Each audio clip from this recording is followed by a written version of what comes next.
Kejaksaan Negeri Kejari Tanjung Perak, Surabaya membongkar dugaan tindak pidana korupsi dalam proyek PT Pelabuhan Indonesia Pelindo Regional 3 yang dikerjakan oleh anak usahanya PT Alur Pelayaran Barat Surabaya (APBS). Sebanyak 6 orang ditetapkan sebagai tersangka pada kasus ini yang sebelumnya menduduki jabatan penting di PT Pelindo Regional 3 dan PT APBS.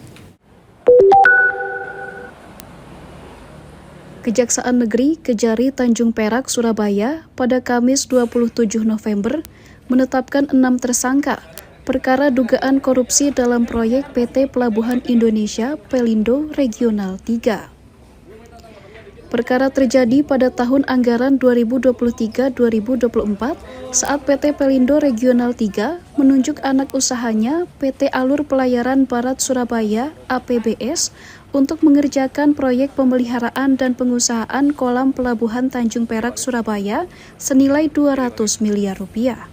Kepala Kejari Kajari Tanjung Perak, Surabaya, Darwis Burhansyah mengungkap nilai proyek tersebut telah di-markup atau digelembungkan karena pihak Pelindo Regional 3 sudah mengetahui bahwa PT APBS tidak memiliki kompetensi untuk mengerjakan proyek tersebut. Salah satunya karena tidak memiliki kapal keruk, seolah sudah direncanakan, kerja pengerukan pada akhirnya dialihkan kepada pihak ketiga yang memang berkompeten. Guna kepentingan penyidikan bahwa para tersangka sejak hari ini kita lakukan penahanan karena dikhawatirkan tersangka melarikan diri, merusak atau menghilangkan barang bukti atau mengulangi tindak pidana.